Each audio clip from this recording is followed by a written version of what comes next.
Grandma, Michael Mutark.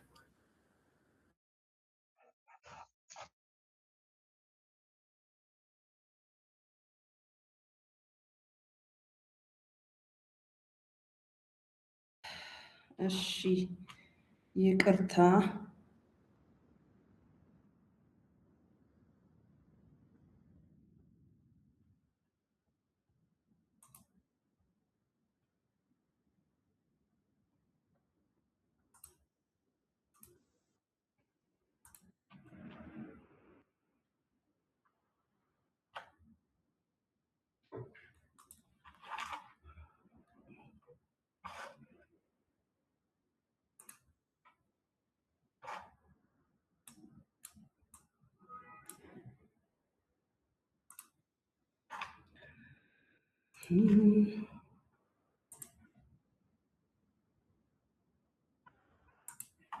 እሺ ስክሪኑ ይታያችኋል?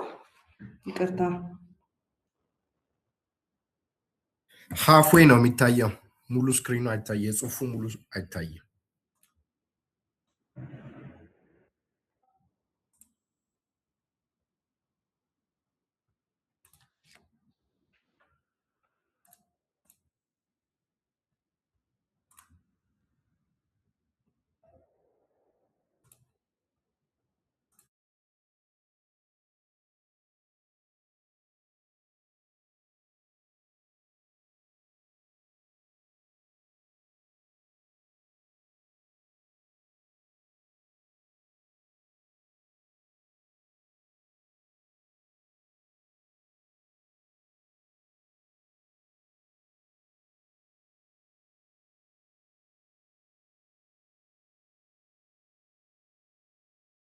አሁን ይታያል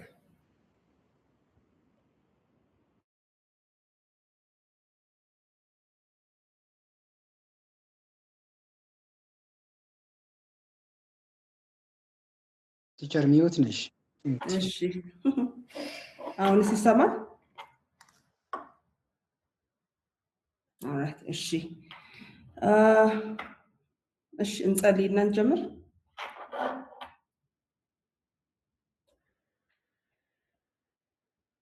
ጌታ ሆይ እናመሰግናለን ስለዚህ ምሽት ስለዚህ እድል ቃልን እንድንማር እግዚአብሔር ሆይ ስላንተ ነገር እንድናወራ ይህንን እድል ስለሰጠህን ጌታ ሆይ እናመሰግናለን እግዚአብሔር አምላክ ሆይ ካንተ የተሰጠን በጎነት ነው እንደ ቀላል አናየው እንደ ዋዛም አንወስደውም የዘላለም አምላክ እግዚአብሔር ሆይ እጅግ አድርገን እናመሰግናለን ጌታ እግዚአብሔር ሆይ ደግሞ እንጸልያለን በኢየሱስ ክርስቶስ ስም በቅዱስ መንፈስህ በመካከላችን እንድትሆን እኔንም ተናጋሪዋን የሚያዳምጡትን ሁሉ እንድትረዳ እግዚአብሔር የዘላለም አባቱ ከኛ ጋር እንድትሆን ታስተምረን በኢየሱስ ስም እንለምንሃለን ጊዜውንና ሰዓቱን ሁሉ እንድትቆጣጠር በኢየሱስ ስም አሜን ስልካት ምንድነው ሚዩት ያላረጋችሁ ሰዎች ሚዩት አድርጉልን አብርሃም ሚዩት አድርግ All right, thank you.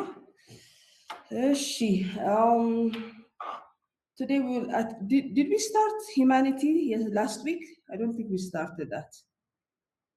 No, right? So we'll start humanity today, and we'll go to covenant as fast as we can.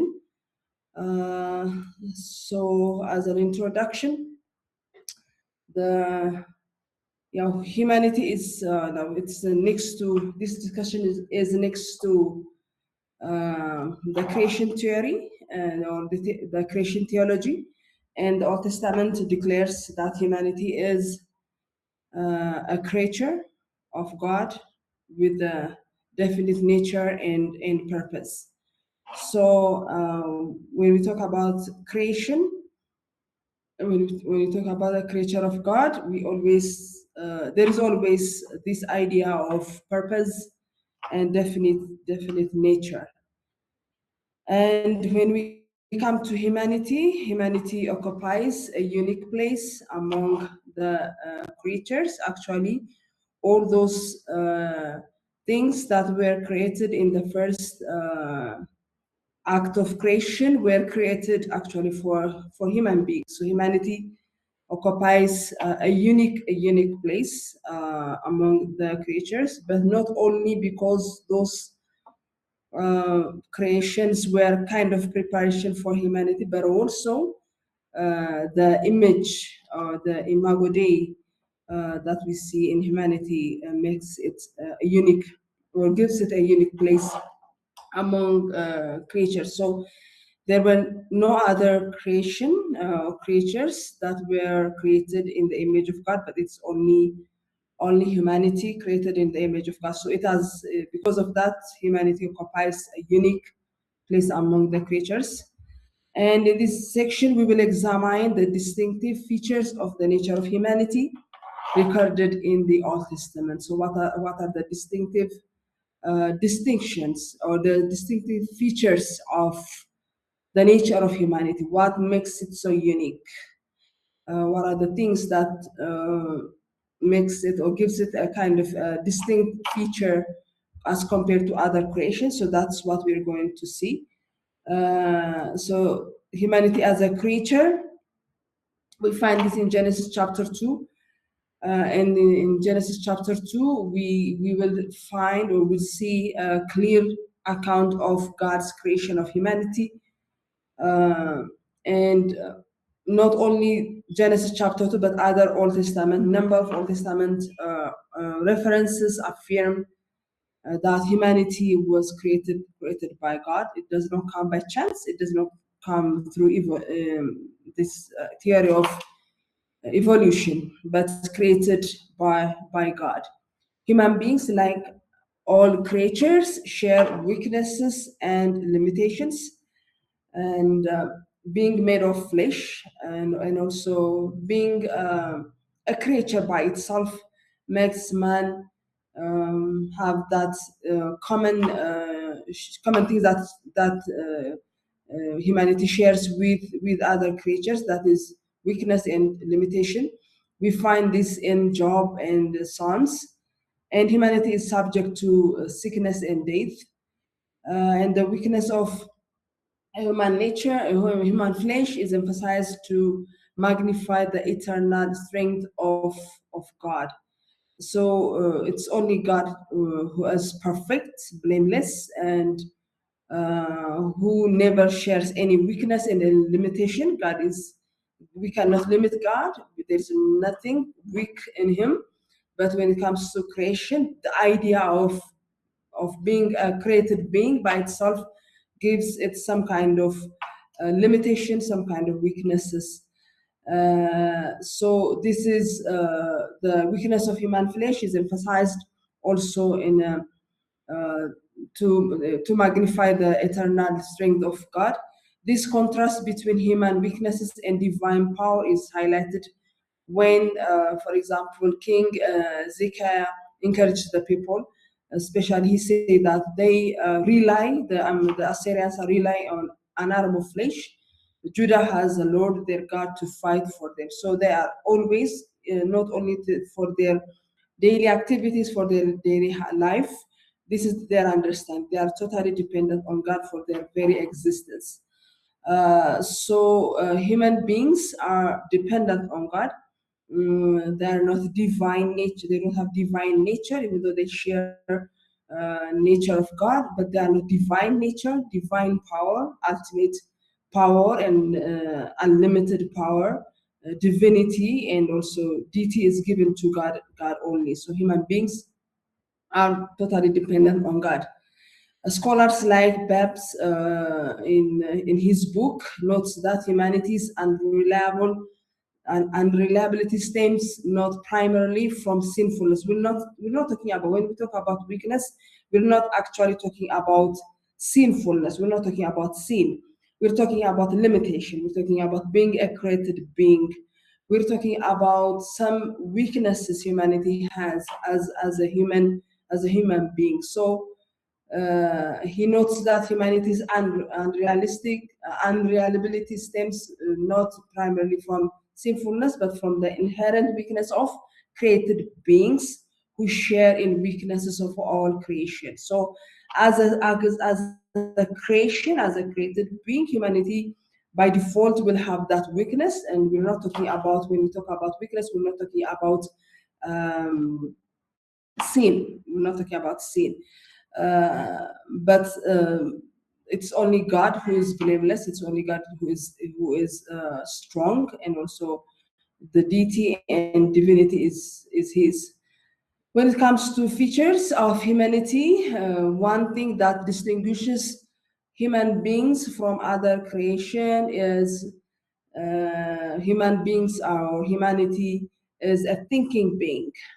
So we'll see humanity as a thinking being. This is one of the key distinctions of humanity from other creatures, in the capacity of thinking. So human beings are thinking beings. The Old Testament introduces several Hebrew terms that shed light on this aspect of human nature. So these terms, the terms are listed here. These 4 terms are very important, especially the first 2 are very important, and because of that, we can see that human beings are different from other creatures, because they are thinking beings. These Hebrew words that shed light on this aspect of human nature is ruha, spirit, nefesh, soul. Nefesh is close to our Amharic word nafs, and lev or levav. Levav is heart or mind, and basar, body. These four words, they shed light on the idea of humanity, or human beings as a thinking creatures. When applied to humanity, these terms help to explain the different dimension of human existence: the spiritual, the emotional, the intellectual, and also the physical. So human beings, for them, has all these components, all these components.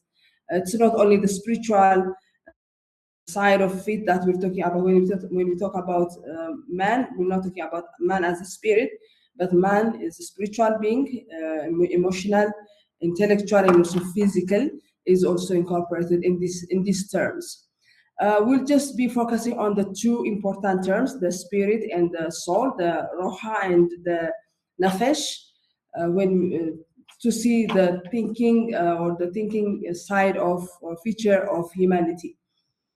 The word ruha, this word carries a broader range of meaning, from breath to spirit of prophecy.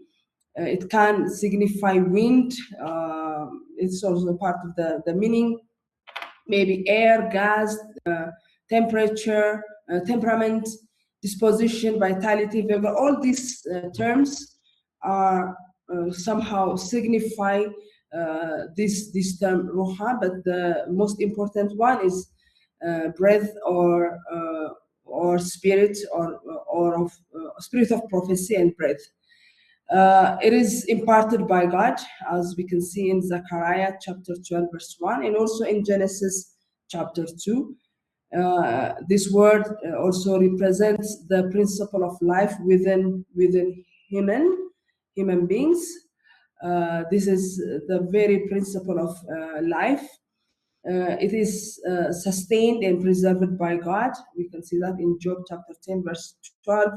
God is the preserver of this ruha, or this spirit of man or humanity. It is the life of all humanity held in God's hand. Also, all these these references should give us some kind of confidence when it comes to our life. So it is this life, this breath is what humanity received from God, and it is not only given but also sustained and preserved by God.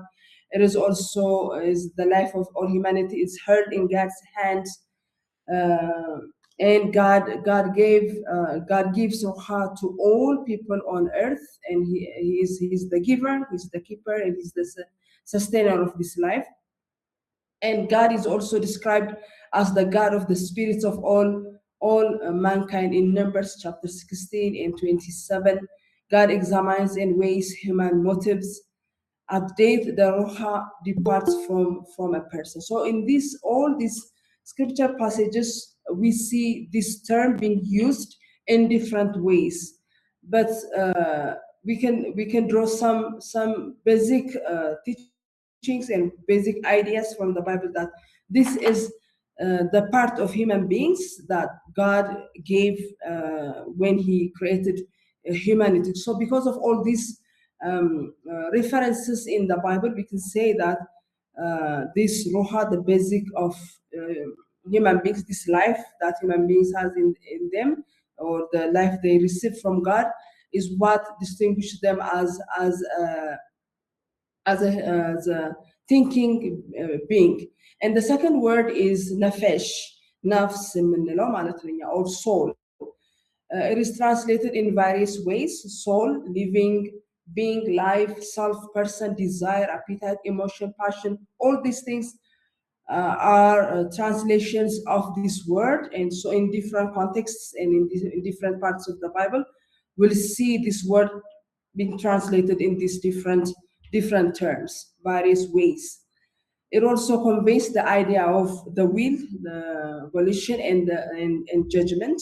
So this word is communicating that human beings are, as a thinking being, they have will and also judgment, the ability to judge, to the ability to distinguish from good from evil. So this term also is telling us that the human being is a thinking being because he has a will and also a judgment. It is never limited to the it is never limited to representing rational power alone.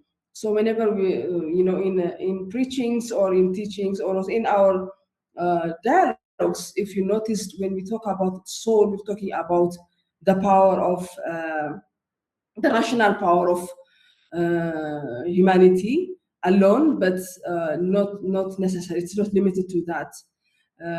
In the Bible, humanity's reality is affirmed simply by existence itself, not merely as a spiritual entity, a physical body, or a center of consciousness. So they don't separate humanity as maybe the Greeks will do.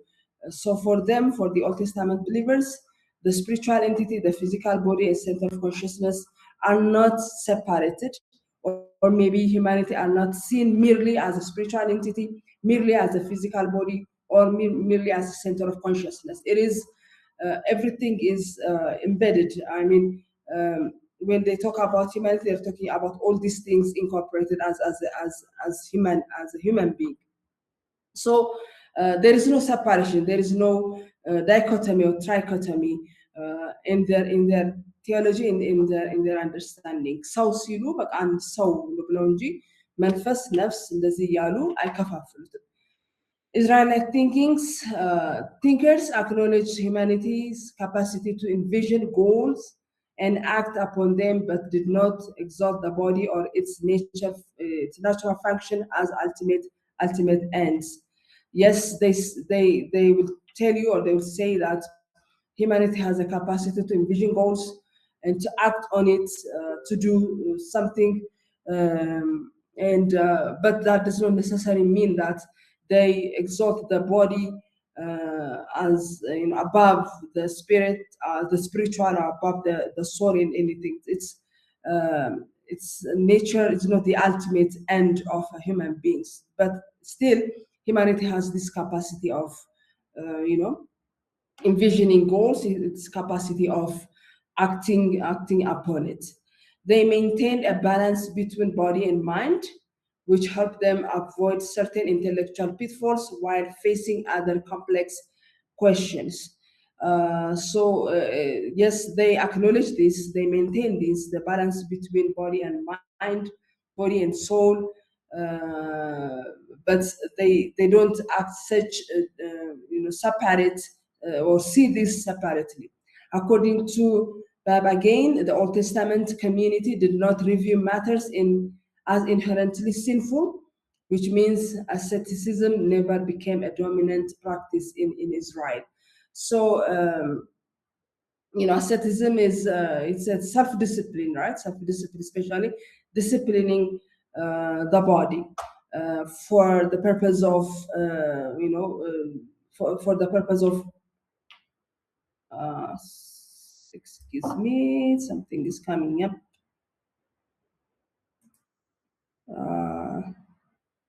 Okay, so they don't.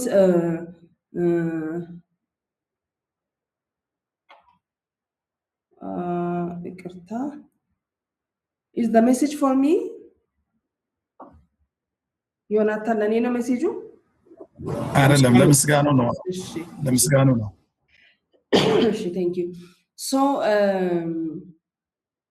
the Old Testament community did not view matters as inherently sinful. Matters as inherently sinful in a sense, the body is not sinful for them. So they don't have this idea of asceticism as the Greeks do. If you remember your New Testament classes, or maybe your New Testament studies, the idea of, for example, Gnosticism during that time, the Greeks' idea of Gnosticism is the idea of matters, they see matters as evil. But for them, no, inherently sinful no below matter. This idea of asceticism is not dominant in the dominant practice in Israel. So these two terms are telling us that human beings are, they have this different or maybe a unique feature, or maybe a unique characteristics or a unique nature, which is they are human beings are a thinking being. They have their will, they have their ability to judge, they have their ability to to communicate, all those things that will follow this thinking being. The other thing is humanity not only a thinking being, but humanity is also an ethical being. That means human beings know it is actually a follow-up of this thinking being. So humanity is as a ethical person, that is a being capable of making moral choices in the light of alternatives and of acting thereon. As a thinking being, they have that ability also, that ethical ability also to see, to make that moral choices, or maybe to see or to distinguish between what is good and what is evil. So that they have that inherent or that given ability or capability of making a moral choice in light of the alternatives and also acting thereon. So they are not also only choosing or making a moral choice, but also they have the ability to act on it, to do it, to accomplish it. So it's not only an intellectual choice. This moral choice is not only an intellectual choice. It is also revealed or maybe displayed in their actions as well. So they choose and also they act. It is also possible for humanity to refuse to make choices. They have also, this is the idea of free will. They have also there is also a possibility for human beings to refuse to make choices considered by the community or conscious to be desirable, or to make wrong choices. So they have that ability to say no for the well-accepted moral standards or maybe moral choices. They have that ability to to say no. They have that conscious to be desired, or maybe to make wrong choices. So there is also a possibility. So when we talk about ethical beings, they have the ability to choose between what is good or morally acceptable and morally not acceptable. So they can go in both ways. They have that choice. Two typically biblical limitations upon this discussion of humanity as ethical comes to mind. These are: one is the fact of humanity's existence as a collective personality. So these ethical ideologies, or maybe ethical or moral choices, those moral norms and standards are sometimes agreed upon or collectively agreed by the community. So one is the fact of humanity's existence as a collective personality, because they have that norms, collectively accepted ethical choices. So as part of that community, as part of having that relationship with other collective, other personalities, they can make that moral choice. But it's not only an outcome of this collective personality. When we talk about ethical ideas or moral choices, it is also the other is the positive theistic focus of all biblical ethics. So this ethics we're talking about the Old Testament, or maybe about the idea of the Old Testament, is not only an agreed upon, the communities agreed upon moral choices or maybe moral standards.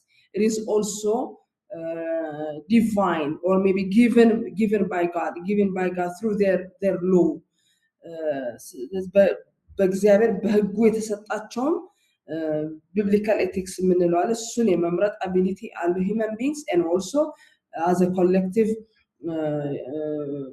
personalities, they have also their own agreed upon moral choices. So the humanity has the ability to choose between these two. In the Old Testament, the belief prevails that humanity is ethical. And when we say that humanities are ethical in the Old Testament, what we are saying is that he may do justice and also love mercy. If you notice, most of the accusations or most of the judgments, the reason behind the judgments pronounced by the prophets is because of their injustice, and because of they don't actually love or maybe choose mercy and act on it. The other idea is, when you talk about humanity as an ethical being, is he may repent and let righteousness flow down like a mighty stream. So they can make this choice or this decision as well when they make mistakes, or maybe when they act not in a loving way, when they don't show any mercy for those who deserve this. And when the prophets warned them, or maybe communicated God's message to them, they have that ability to repent. So this idea of repentance, this idea of letting righteousness flow, is also part of that ethical feature of humanity.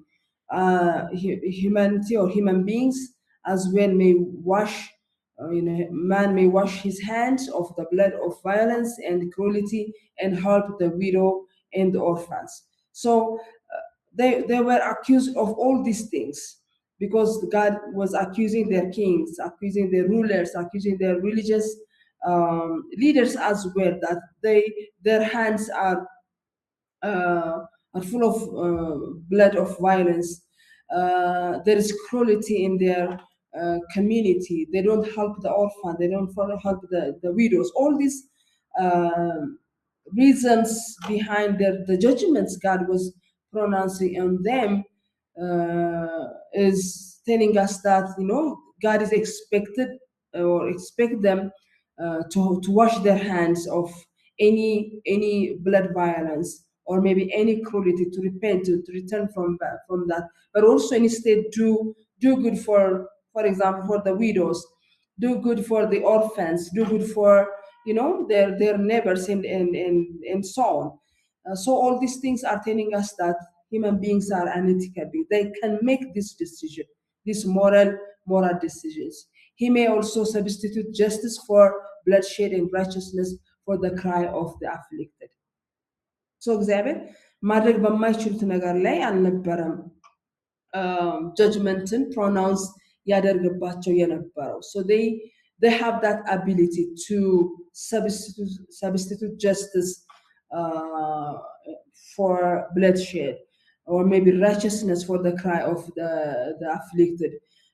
They can also substitute mercy. They can also substitute love. All these characteristics and also nature of God they received, or maybe they were given when they were created. This conduct is within his reach. So ይሄንን ነገር ማድረግ አለባቸው. አሁንም we want all these conducts not necessary from believers, right? We expect, we demand, and we ask it from any human being. ከማንኛውም ሰው ከየትም ዘር ይምጣ, we expect these conducts. እግዚአብሔርንም ይመን እግዚአብሔርን ይከተል አይከተል፣ በእግዚአብሔር ይመን አይመን፣ ክርስቲያኑን አይሆን፣ human beings ከሆነ ድረስ we expect all these conducts to be displayed in human life. Why? ይሄ አንዱ nature ነው ብለን ስለምናምን ማለት ነው. So they have this understanding. The Old Testament also have this understanding. So they were expected to act on these features, or maybe these characteristics, or these ethical ideas. It is within his reach. Ability አለው ይሄን ነገር የማድረግ ability. It's a matter of choice ነው እንጂ human beings have this ability. The very fact that Israel's ethical leaders, the prophets, the wise men, and the lawgivers urge upon the people the doing of good shows their belief in its possibility. So all these religious leaders, all these even here it says Israel's ethical leaders, because they are always encouraging people on their people, and also teaching them to do good, to show all these moral to have these moral choices in their life, because they believe that it is possible for human beings to act on this. ስለዚህ this ethical being ነው ስንል naturally የተሰጠው ነገር እንደሆነ ማየት እንችላለን. The stubborn resistance of power-holding groups in the nation to the summons to live righteously should not blind us to the reality of the ethical ideal advocated by these teachers of morality with such passionate insistence and devotions. Sometimes, as in the first slide, we say that these leaders, the prophets, the wise men, and the lawgivers, are also seen as ethical leaders. But in this sentence, it says that maybe sometimes this group, those holding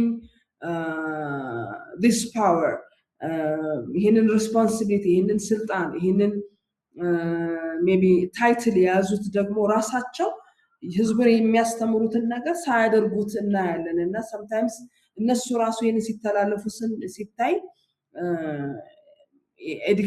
ኤቲካል የሆኑ አይዲያዎችን አድቮኬት እያደረጉን አይኖሯቸውም። ስለዚህ that does not mean that these ethical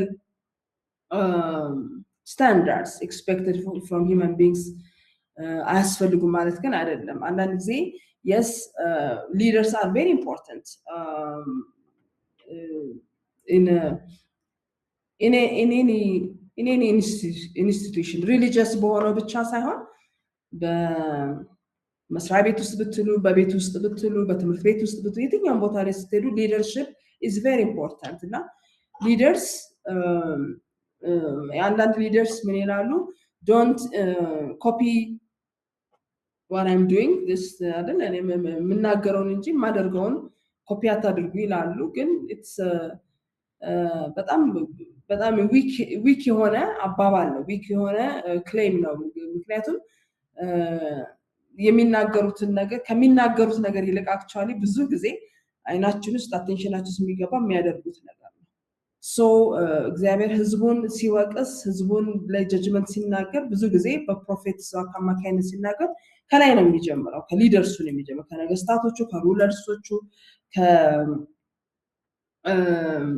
you know religious leaders ከሆኑት ከካህናቱ ከነሱ ሊጀምራል ለምን ሲባል የሚናገሩትን ነገር የሚያስተምሩትን ነገር መሆን ስለነበረባቸው ማድረግ ስለነበረባቸው ነው ስለዚህ it should not blind us አንዳንድ ሰዎች for their failure for their weaknesses for their faults they run to accuse other people but they leaders accuse ያደርጋሉ አላስተምሩኝማ እነሱ ሲያደርጉ አይቼ ነው እነሱ ግን no as an ethical as a human being we have that capacity ሌሎች wrong መንገድን መርጠው ሲሄዱ ትክክለኛ መንገድ መርጦ የሚሄድ እንትኑ እግዚአብሔር ሰጥቶናል as a human beings ስለዚህ የነሱ አለማድረጋቸው blind ሊያደርገን አይገባም in examining the nature of this ideal we shall come closer to the humanity of the Bible for and by whom it was conceived so humanity in the Bible የተቀመጠልን በእንደዚህ አይነት ሴንስ ነው ማለት ነው በሰዎች አክሽን አይደለም ወይም ደግሞ ከሌላ ቦታ በመንቀዳው ሐሳቦች ሳይሆን በመጽሐፍ ቅዱስ ላይ humanity in the Bible በእንደዚህ አይነት ሴንስ ስለተቀመጠልን we need to examine this nature or this ideal from the biblical point of view the practice of justice in the sanctuary the gate and the marketplace is humanity's ethical obligation especially for the Old Testament ስለ ጽድቅ ሲያወራ ፍትህን ሲናገር ብዙ ጊዜ በሳንክቹሪ በቅጥር ግቢው በማርኬት ፕሌሱ ይሄንን አላደረጋችሁም ይያል እያንዳንዱ ላይፋቸው ላይ ነው የሚገባውና not only in their temples maybe the sanctuary is there but also the gate and also the marketplace so all this idea of justice or this practice of justice is expected not only necessary around the temple ይሄን religious activityያቸውን ሲያደርጉ ብቻ ወይ ለማድረግ ሲመጡ ብቻ expect የሚደረግባቸው ሳይሆን this idea is በደጃፉ በጌት በቅጥር ግቢው ማለት ምንድነው ሁሉም ሰው በሚኖርበት ሰው በሚወጣበት በሚገባበት በዛ ቅጥር ግቢ በማርኬት ፕሌስ ይሄ ዲቴል ላይፋቸው ላይ ሁሉ ይገባል ማለት ነው maybe we can add also at their homes with their neighbors እነኛ ሁሉ የሚያካትት ሰው justiceን እግዚአብሔር ሲጠብቅባቸው this idea of justice this idea of moral standards እግዚአብሔር ሲጠብቅባቸው it is expected in their daily life as well and Amos, Hosea, Isaiah, Micah and Jeremiah as well as later prophets exhorts men to do justly in their social and institutional life so this as a moral being or as an ethical being they are expected to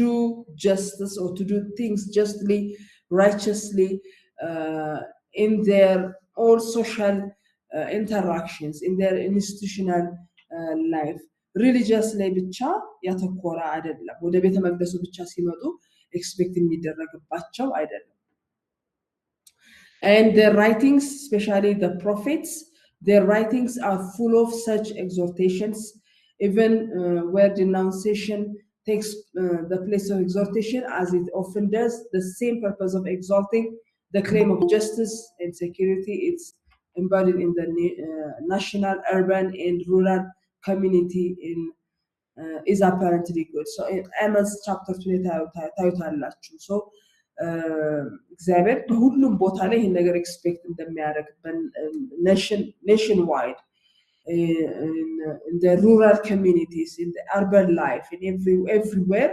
እግዚአብሔር justice expect እንደሚያደርግባቸው እናያለን religious leaders be they prophets or priests or teachers will use their ecclesiastical office in an unselfish desire to advance God's good purposes in the world and will avoid maneuvering for personal advantage or gain. ይሄ individual ሰዎችም and also religious leadersም expect የሚደረግባቸው ሁሉም ላይ እግዚአብሔር expect የሚያደርግ በሁሉም ቦታ expect እንደሚያደርግ ሁሉም ሰው በእንደዚህ አይነት መልኩ አክት እንዲያደርግ እግዚአብሔር እንደሚፈልግ ማየት እንችላለን።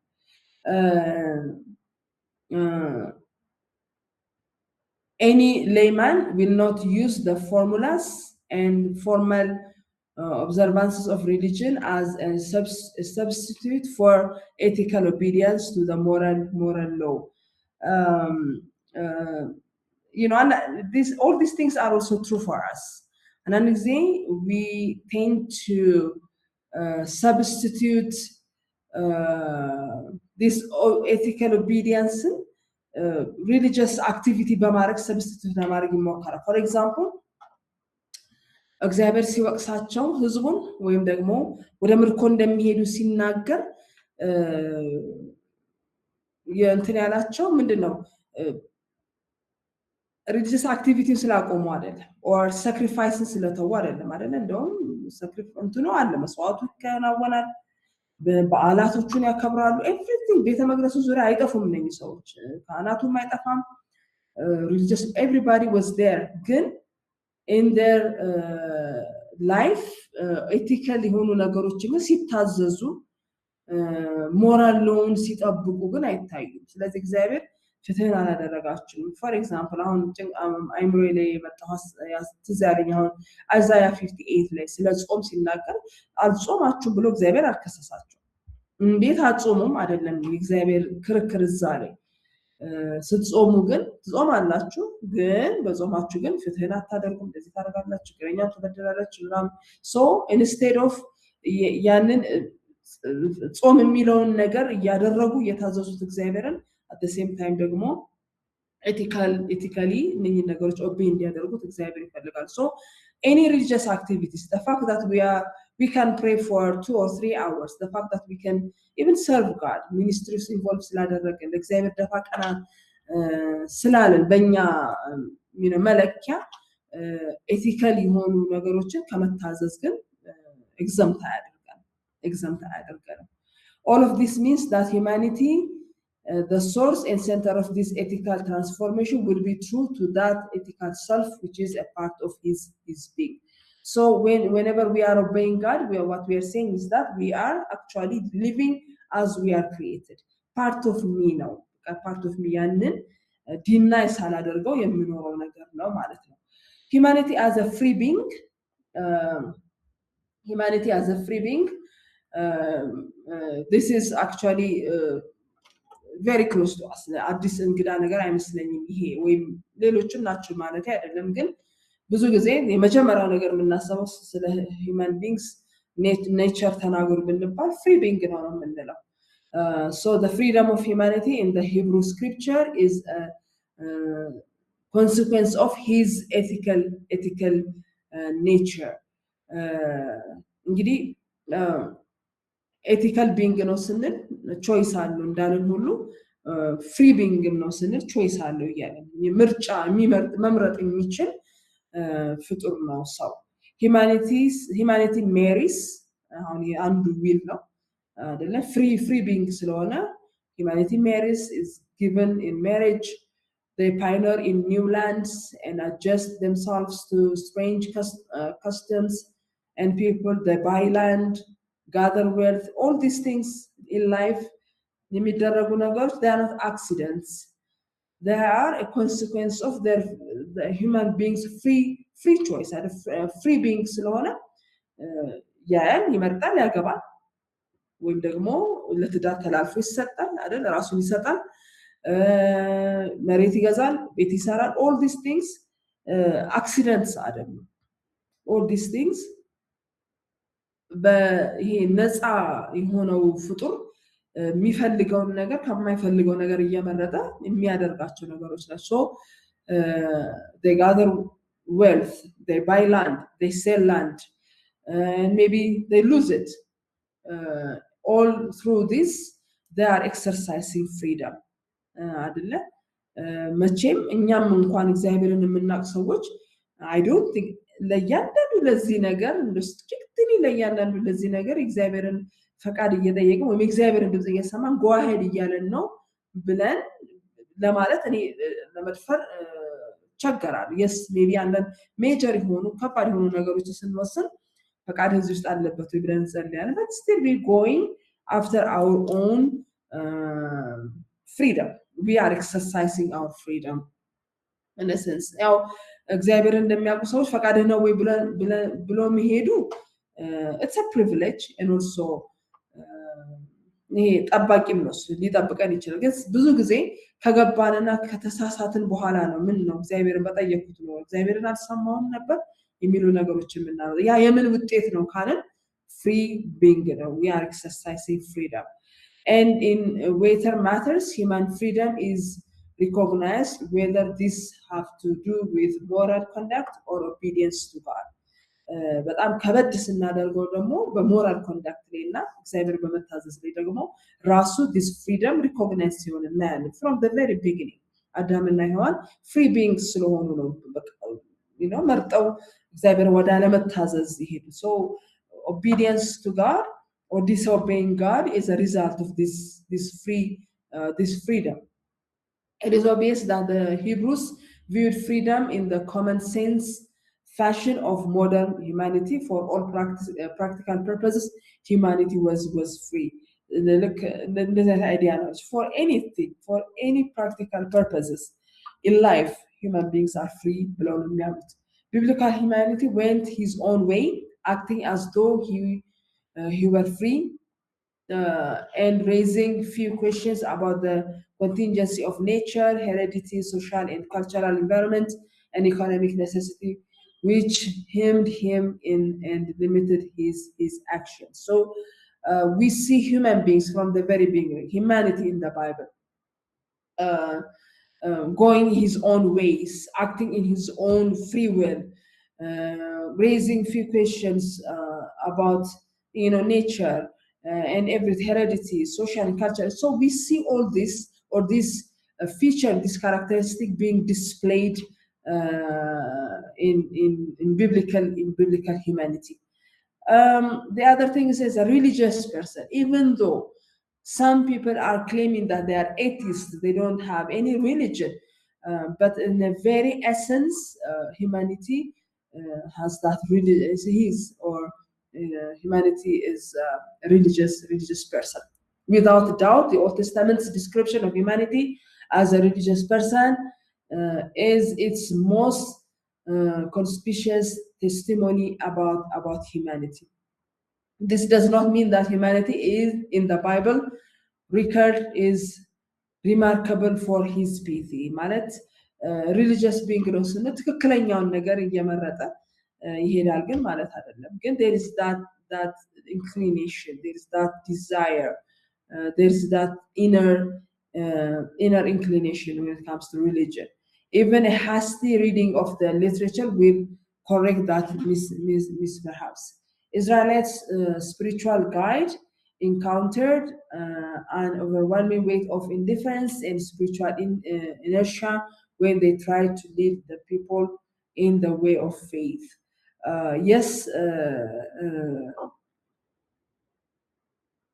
human beings are religious person ግን ትክክለኛውን ነገር ግን ይመርጣሉ ማለት አይደለም ምክንያቱም we see these spiritual people the spiritual guides always ወደ ትክክለኛው ነገር ሊስቧቸው ሲፈልጉ እናያለን when it comes to faith እግዚአብሔርን ወደ ማመን ነው ሁሌም ይጎትቷቸው ግን እግዚአብሔርን ስላልመረጡ ግን religious የሆነ inclination or religious person አይደለም ማለት አይደለም anything ሊመርጡ ይችላሉ especially ደግሞ freedom moral ethical choice or moral choice የሚሉትን ነገር ስናወራ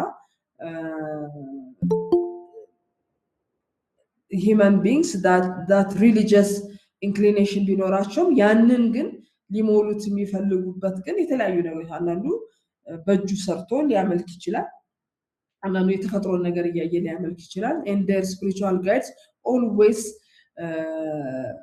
ያ ትግል አላቸው ወደ እግዚአብሔር ወደ ፈጠራቸው የመመለስ ትግል አላቸው complacent content with their own resources blind to ethical values given to trust in physical power and military might they constituted the immovable object against which the irresistible force of prophetic denunciation was hurled with no visible results all these things እስካሁን ስናወራ የነበረው ማለት ነው maybe complacent or content with their own resources ትዝላችሁ እንደሆነ Isaiah I think it's Isaiah chapter 2 or 3 እህልና አይደል ይሄ all their resources እመታሉ ሲል እግዚአብሔር አይደለ እህሎቻቸው የተደገፏቸውን ነገሮች ሪሶርስ አድርገው ከእግዚአብሔር ይልቅ የታመኑባቸውን ነገሮች እሱን እመታለው ሲል ታያላችሁ maybe as we discussed for ethical values they are blind for ethical values they sometimes trust in their human power or maybe military might bizarrely መደገፍ and all these inclinations ሁሉ ጊዜ prophetic የሆነውን ይሄ እግዚአብሔር ወደ እግዚአብሔር እንዲመለሱ በእግዚአብሔር እንዲታመኑ እግዚአብሔር እንዲፈልጉ የፕሮፌቲክ የሆነውን አገልግሎት ሬዚስት የሚያደርገው እንደዚህ አይነት ኢንክሊኔሽን ስላላቸው ነው so this as a religious person የሚታየው ከእግዚአብሔር ይልቅ ምንድነው ሌላ መታመኛ መፈለግ ማለት ነው as a religious person ኃይላቸው ላይ ይታመናሉ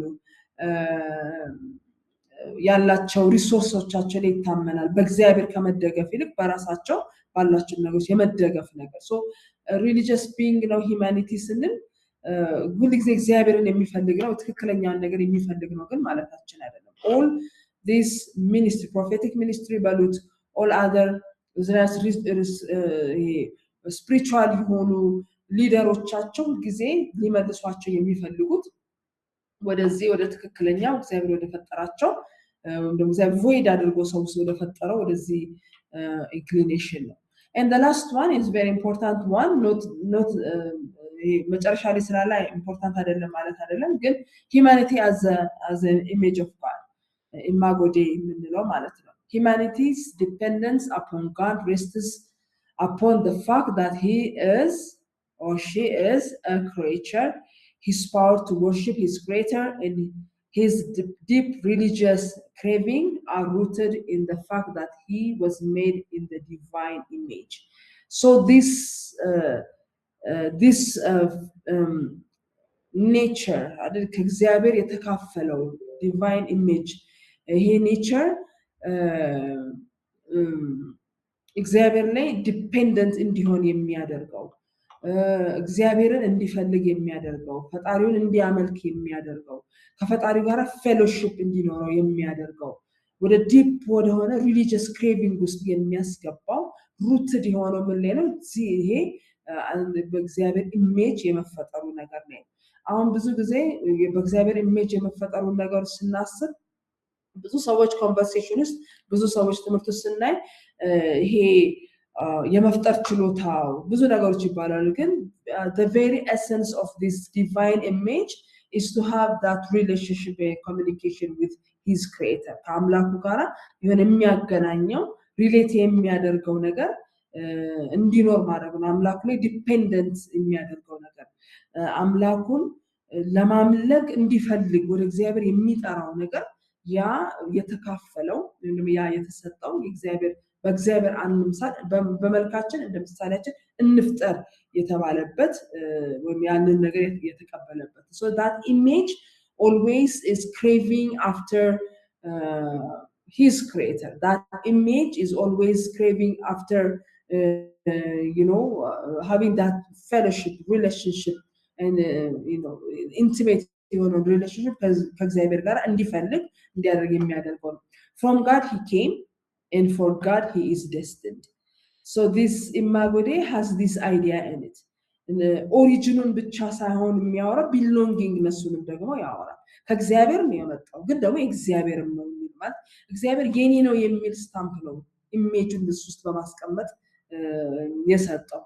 So human beings as a bearer of God's image are always saying that they are destined to be gods. እግዚአብሔር መሆናቸው የማያሳይ ከእግዚአብሔር መምጣታቸው ብቻ ሳይሆን they belong to him. They depend on him. Earlier in this unit, allusion was made to humanity's creaturely nature, which he shared with other creatures. አይደለ ከሌሎች ሰዎች ጋራ ሼር የሚያደርጋቸው ነገሮች አይተናል። አንዱ ዊክነስ ነው ብለናል። as a created being እንደ ተፈጠረ አካል ሼር የሚያደርገው ነገር አለ ከሌሎች ክሬቸርስ ጋር። ያ ምንድነው? አምላክ አለመሆኑ ፍጡር መሆኑ ሊሚት የሚያደርገው ስለ ሲን ሳይሆን ሊሚት የሚያደርገው ነገር እንዳለ አይተናል። ግን ደግሞ as ደግሞ ኢሜጅ ቤረር ደግሞ ዩኒክ ደግሞ የሚያደርገው ነገር አለ ከእግዚአብሔር ደግሞ የተቀበለው ነገር አለ። created from the dust of the ground as were they ሌሎች creatures, he shares their fate as a child of nature. He is weak and mortal, like the grass that withers in a day. From standpoint, humanity as a creature is different from other creatures in that he is a special creature. Special creature የሚያደርገው ምንድነው? having this image, ይህንን image ስላለው special creature ያደርጋል። To his nature was added an element found in no other created beings, which is godlikeness. ይሄ godlikeness ዩኒክ የሚያደርገው ነገር ነው። የሚያመሳስለው ነገር እንዳለ ሁሉ ዩኒክ ደግሞ የሚያደርገው ነገር አለ። So this idea of image of God, what really ለኔ ፌቨራይት የምለው ነገር ወይም ደግሞ ይህንን ሳስብ ሁልጊዜ የሚገርመኝ ነገር ከእግዚአብሔር ተገኛችሁ ከእግዚአብሔር መጣችሁ የሚለው ነገር ብቻ ሳይሆን የእግዚአብሔርም ናችሁ you are destined to be his የሚለው ነገር so we share that common የሆነ as እንደ ፍጡር እንደመሆናችን common የሚያደርገን ነገር ቢኖርም ግን ደግሞ ለየት የሚያደርገን ነገር እንዳለ በዚህ ማየት እንችላለን so these are the not necessarily the theology but also I mean not in depth በጣም ጥልቅ የሆኑ ስለ ሂዩማኒቲ መጽሐፍ ቅዱስ ኦልድ ቴስታመንት ይሄን ብቻ ነው የሚናገረው ማለት ሳይሆን ግን ሂዩማኒቲ ሂዩማን ቢንግስ በተለይ ሲፈጠሩ እግዚአብሔር ሲሰራቸው ምን አይነት አይዲያ አለ የሚሉትን ነገሮች የምናይበት ነው when we talk about humanity ሁሉ ጊዜ together with sin ጋራ እናየዋለን ስለዚህ sin እና evil የሚለው ጋራ ስንመጣ sin እና evil ብቻውን አይደለም ስለ ኃጢያት ብቻውን አይደለም ስለ evil የምናወራው በተለይ ስለ ኃጢያት ስናወራ ብቻውን አይደለም ነው የሰውን ኃጢያተኛነት ነው የምናወራው so እዛው ውስጥ ይሄንን አላስገባውትም ግን sin and evil የሚለው next time ስናይ አብረን ደግሞ ወደነኝ ሐሳቦች ልንመጣ እንችላለን እሺ ቀጥሎ የምናየው ኮቨነንት ነው ጥያቄ ካላችሁ ግን ምናልባት ወደዚህ ከመሄዴ በፊት ቶሎ ማለት ስላለብኝ ነው የፈጣንኩት ኦር መጨረሻ ላይ መጠየቅ ትችላላችሁ እሺ ዮናታን እሺ ቲቸር አመሰግናለሁ ድምጽ ይሰማል alright I think በጣም ኤክሰለንት የሆነ ፕሬዘንቴሽን ነበረ እኔ አንድ ሁለት ጥያቄ አለኝ አንደኛው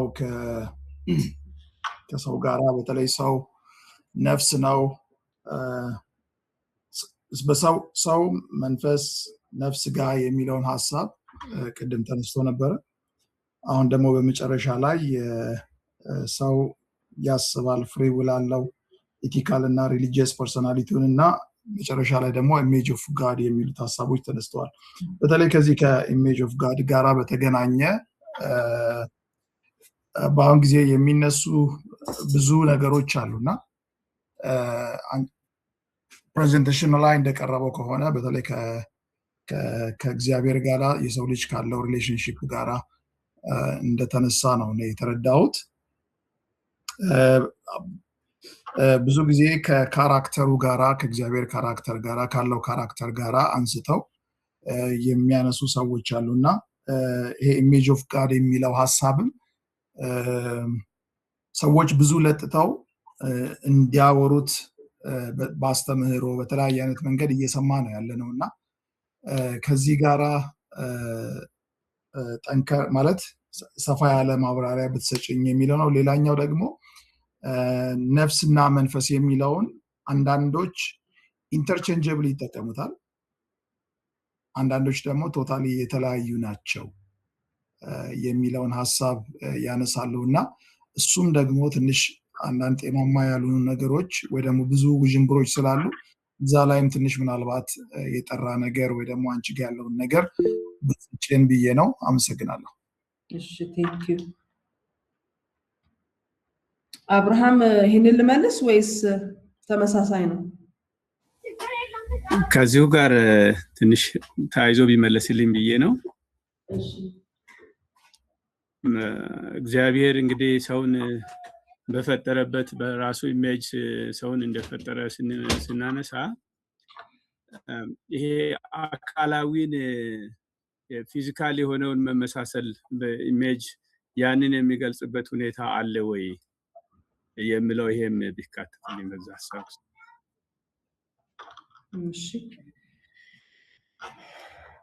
እሺ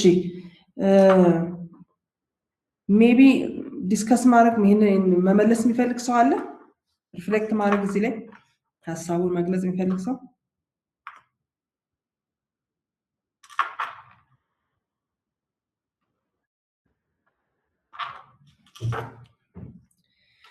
እሺ ሁለቱም ጥያቄ to start with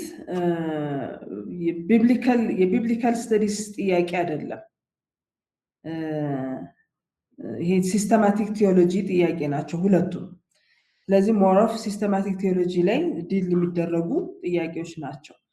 አንደኛ። ሁለተኛ when we talk about human beings አሁን በተለይ ፕሬዘንት የተደረገው ነገር from the perspective of the Old Testament ነው እንጂ the whole Bible አይደለም፣ ወይም ደግሞ biblical theology of humanity አይደለም እያየን ያለ ነው።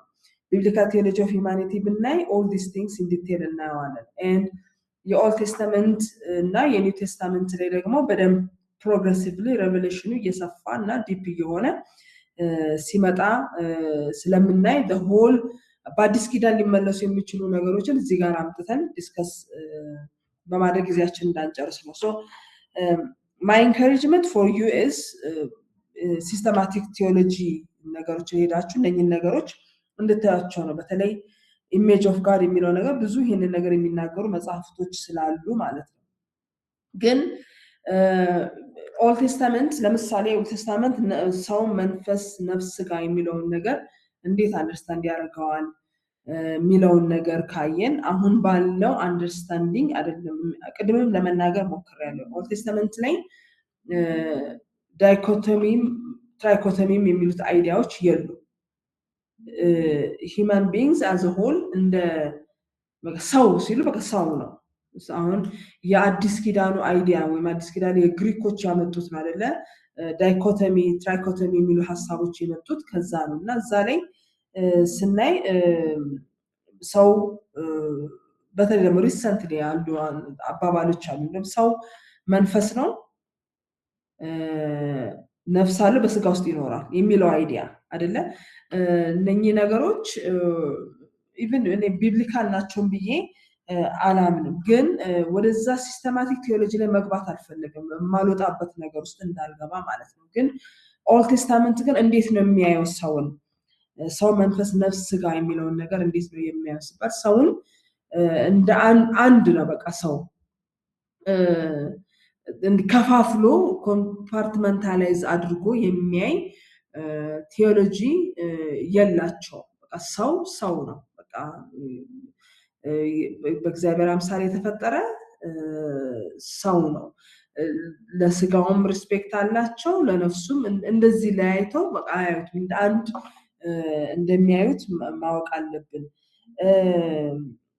ነፍስና መንፈስ የሚለው ልዩነት እዚህ ውስጥ የለው አሁን ብዙ ጊዜ ኢንተርቼንጀብሊ ሲጠቀሙ ታይታላችሁ በቃሉ በኦሪጂናል ቃሉ ብትመለከቱ እነኚህ ነገሮች ኢንተርቼንጀብሊ ሲጠቀሙ እናያለን መጽሐፍ ቅዱስ እንትኖችና ያን የሆነ ክሊር የሆነ ልዩነትንም አንዳንድ ቦታ ላይ በደንብ የሚለዩ ሐሳብ ልናገኝ እንችላለን ግን ደግሞ ክሊር የሆኑ ልዩነት አዘሆት በሶስቱም ክሊር የሆነ ልዩነት የለም ሶ አንዳንድ ጊዜኛ as a New Testament believers ይሄ አይዲያ በአዲስ ኪዳንም በግሪኮችም በምንም አስተሳሰብ ስለምናየው we are going impose እናደርገዋለን ሂብሩ አንደርስታንዲንግ ላይ አይደል እነሱ ላይ ወስደን ኢምፖዝ ለማድረግ እንሞክራለን ግን ከኦልድ ቴስታመንት ስታንድ ፖይንት ወይ ደግሞ ከነሱ ስታንድ ፖይንት አድርገን ብናየው ግን ይሄ ኮምፓርትመንታላይዜሽን እነሱ ጋር አናይም so for other this imago dei or image of God በተመለከተ ላሉት ዲፕ ጥያቄዎቻችሁ I prefer systematic theology ላይ ሄዳችሁ ያንን ማየት ብትችሉ biblical studies ስለሆነ እሱ ላይ more በማተኮር ጊዜ እንዳላጠፋ ማለት ነው ግልጽ ነው ማን ነበር የጠየቀኝ ዮናታን እና አብርሃም ነው ለኔ ግልጽ ነው thank you እሺ thank you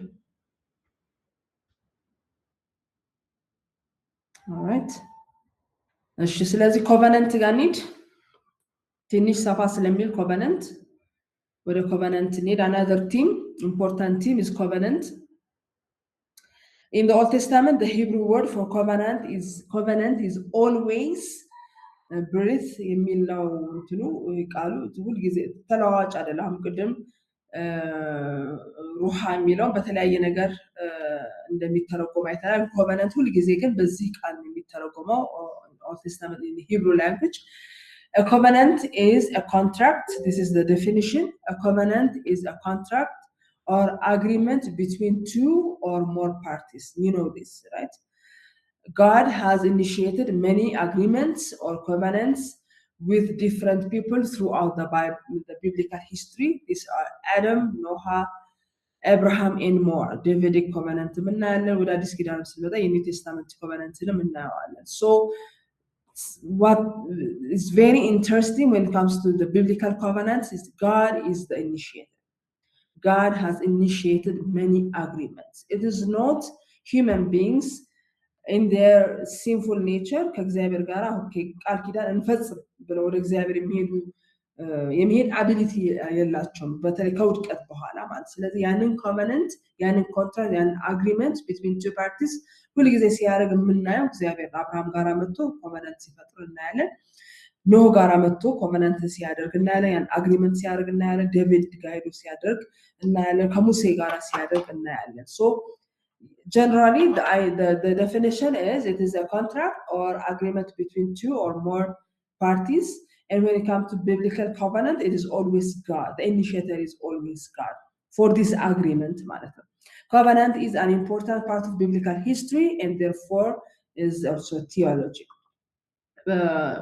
history እንደገና ደግሞ በመጽሐፍ ቅዱስ እንግዲህ ፕሪቪየስ መጀመሪያ በነበረው ክላሶች ላይ እንዳየን theological የሆነ intention ኖሮት ስለተጻፈ not necessarily historical history ነገር ቢዝልን historical የሆነ intention ሳይሆን theological ኖሮት ስለተጻፈ በዚህ ውስጥ covenant is very important especially ብሉይ ኪዳንን understand ለማድረግ this theory or this theme is very important again when covenant is defined or maybe what distinguishes የሚያደርገው ነገር ምንድነው የሚሉት ነገሮች ነው አሁን የምናየው what distinguishes the Hebrew faith is that its union fellowship and partnership with God are grounded in a legal agreement known as the covenant so ይሄ covenant this legal agreement covenant ተብሎ የሚጠራው legal agreement የሂብሩ faith እምነታቸው ዕብራውያንን እንደ faith community unique የሚያደርጋቸው ነገር ነው and the faith community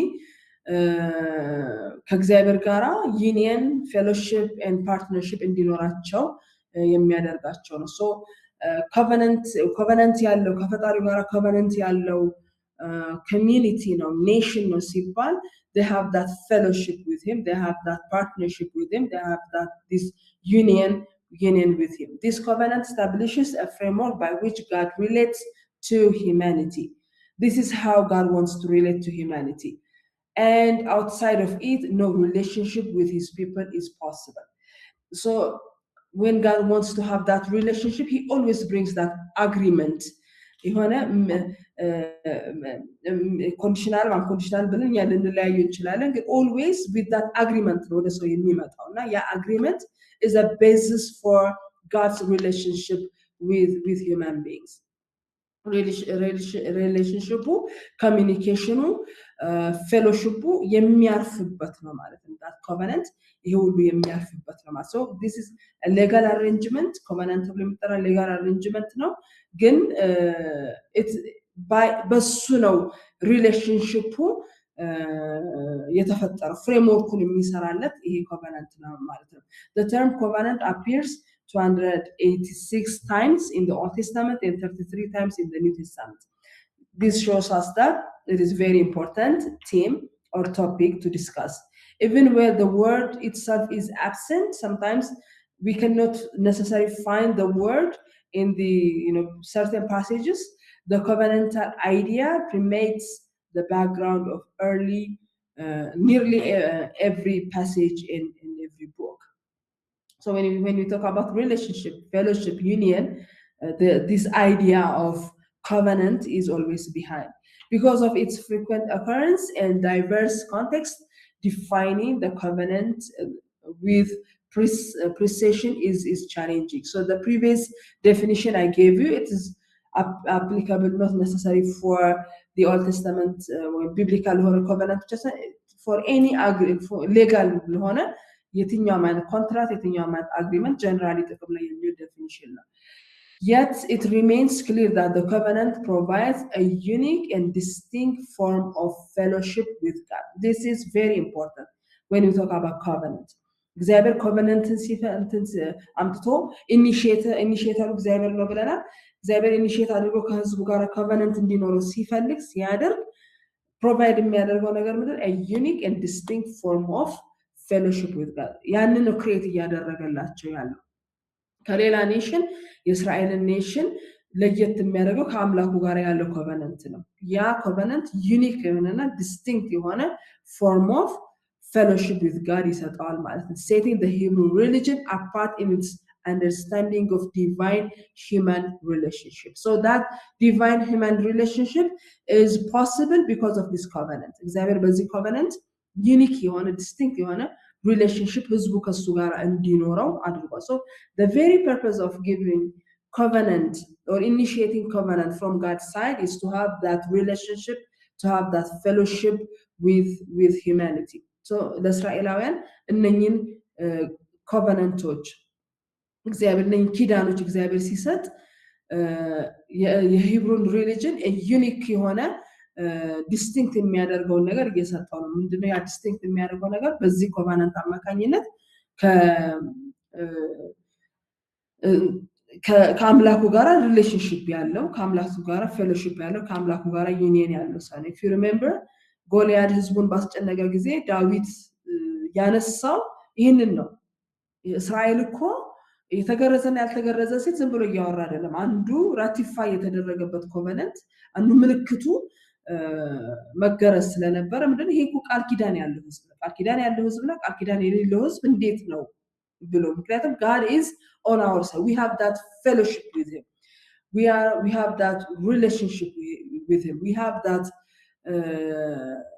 ከእግዚአብሔር ጋር አንድ የሚያደርገን አግሪ የሚያደርገን ከእግዚአብሔር ጋር የእግዚአብሔር ወገን የሚያደርገን ነገር አለ። እንዴት ነው ይሄንን ህዝብ የተገዳደረው ብሎ ያነሳት very important relationship። ስለዚህ ለድሎቻቸው ምክንያት ነው። not only ይሄንን እዛ ውስጥ የተሰጡትን stipulations እዛ ውስጥ የተሰጡትን ኮቨናንቱ የሚጠይቃቸውን ነገሮች የመጠበቅ ያለመጠበቅ የመታዘዝ ያለመታዘዝ ብቻ ሳይሆን አይደንቲፋይ የሚያደርጋቸው የእግዚአብሔር መሆናቸውን የሚያሳይ ነው። so it provides unique የሆነ distinct የሆነ form of fellowship with God እንዳላቸው የሚያሳይ ነው። እምነታቸው ለየት የሚያደርግ human እና ዲቫይን ምን አይነት ሪሌሽንሺፕ ነው ያለው ኮቨነንታል የሆነ ሪሌሽንሺፕ እንዳለው የሚያሳይ ነው። So the Old Testament covenant it's a fellowship. ዝም ብሎ የተፈረመ አግሪመንት አይደለም። በቃ አንድ አግሪ አድርገው አንድ የሚራመዱበት አንድ የሚሄዱበት አንድ ህብረት የሚያደርጉበትን ነገር እግዚአብሔር በሰውና በእግዚአብሔር መካከል ህብረት የሚያደርጉበትን ነገር ነው የተሰጣቸው። ስለዚህ ይሄ ኮቨናንት ምን አይነት ካራክተሪስቲክ አለው as a fellowship ብለን ስናይ it is a lawful fellowship. Lawful fellowship. It has a stable and dependable elements አሉት። በውስጡ እግዚአብሔር የሚጠብቃቸው elements የያዘ ነው ኮቨናንቱ። lawful ነው። አሁን ለምሳሌ ሄደን ከሆነ ሰው ጋር በሆነ ነገር አግሪ ብናደርግ አሉ አይደለ law እየተጠቀሰ ልክ እንደዛ lawful ነው። stable የሆነ dependable የሆነ element አለው። It provides a firmly regulated form of fellowship between God and man. እንዴት ነው ኢንተራክት የሚያደርጉት እንዴት ነው የሚራመዱት እንዴት ነው የሚኖሩት እግዚአብሔርና በሰው መካከል ያለ ፌሎሺፕ እንዴት በምንድን ነው ሬጉሌትድ የሚሆነው ምንድን ነው ማንቀሳቃሹ የሚለው ነገር የሚያሳይ ነው። It shows that there is an established pattern in the dealing between God and man.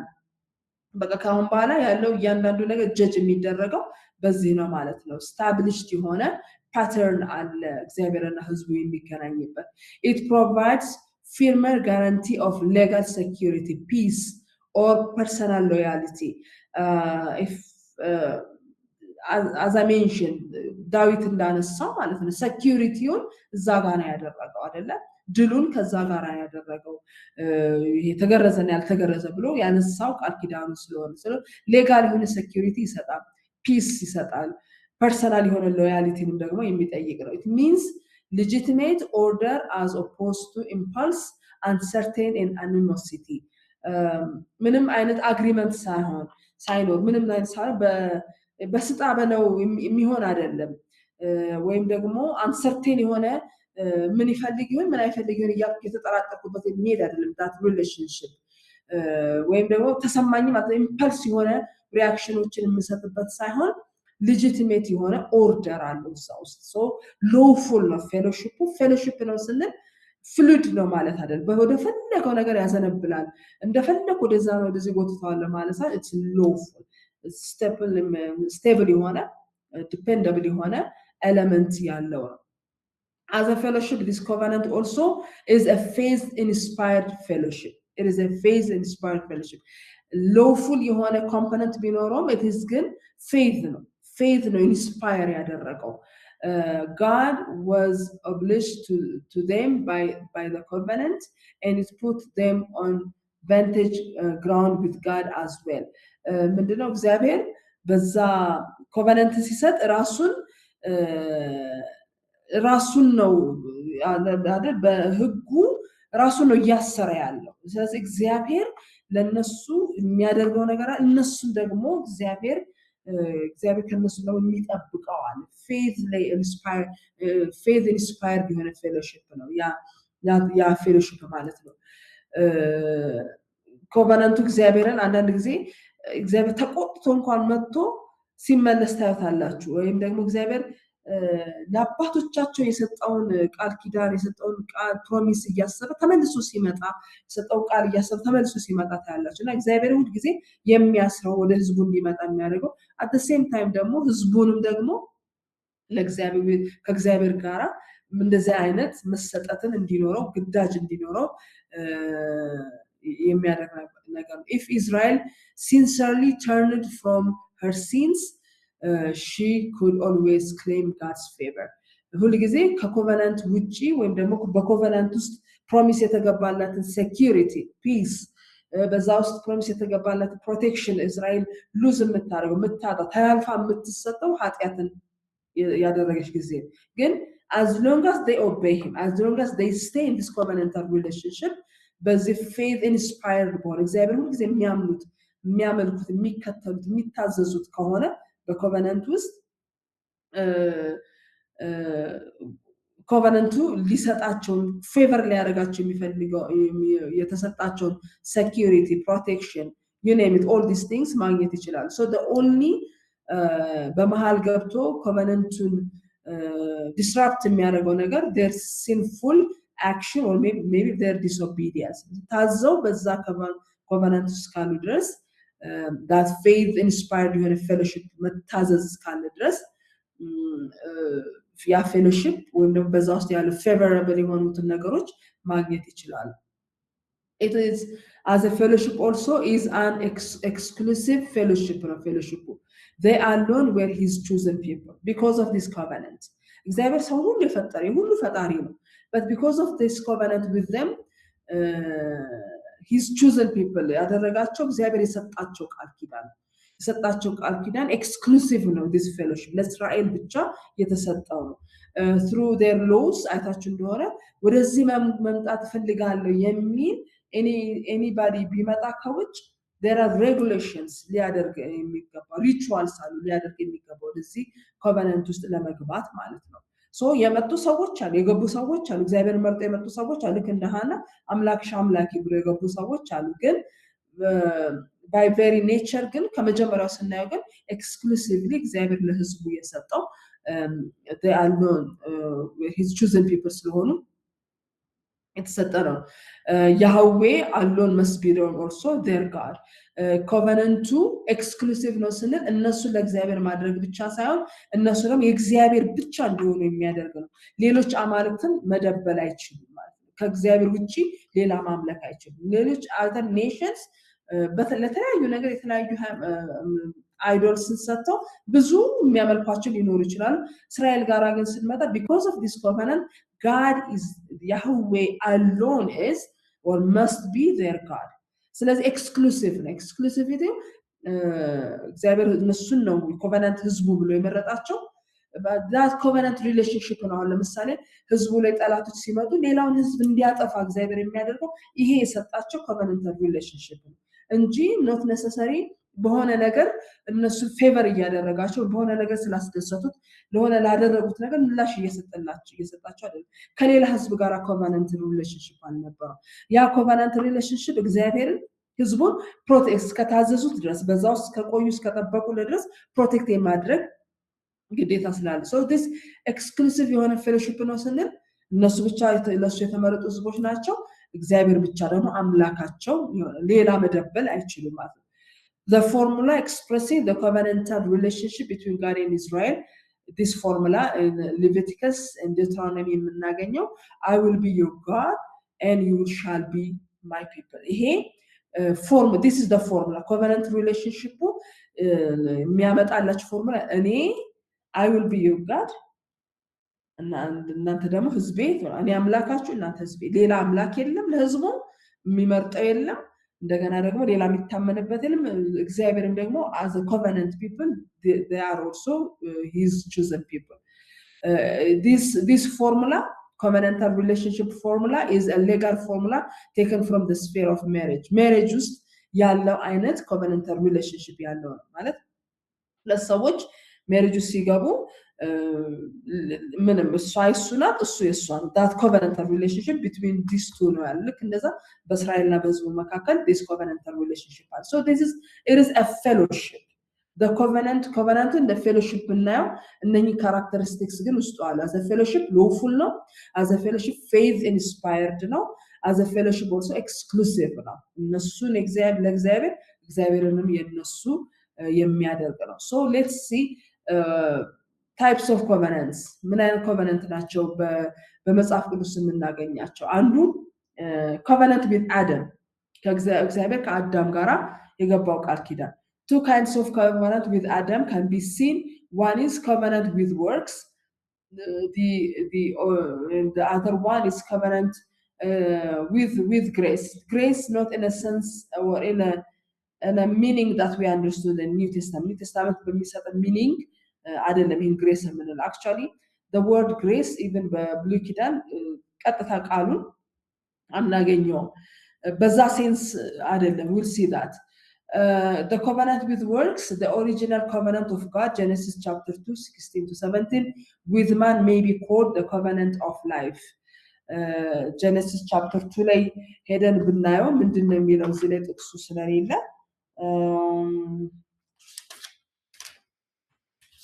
16 to 17. And the Lord God commanded the man, saying, you may surely eat of every tree of the garden, but of the tree of the knowledge of good and evil you shall not eat. For in the day you eat of it, you shall surely die. Here, this is agreement. Adam and እግዚአብሔር የገቡት agreement. So the original covenant, with man may be called a covenant of life. አይደለ? በበላ ጊዜ ትሞታለህ አይደል? ወይም ደግሞ ከገነት ካለው ዛፍ ሁሉ ትበላለህ። ይሄንን በበላ ጊዜ ትሞታለህ። በህይወት እንዲኖር አለመብላት ነው ያለበት. So this is called a covenant of life. እስካልበላ ድረስ እግዚአብሔር የሰጠን ህይወት እንደሚጠብቅ ብለን everlasting life based upon obedience to God. እግዚአብሔርን እስከታዘዘው ድረስ the covenant is everlasting life ነው promise ያደረገ ነው. So it's dependent on man's obedience.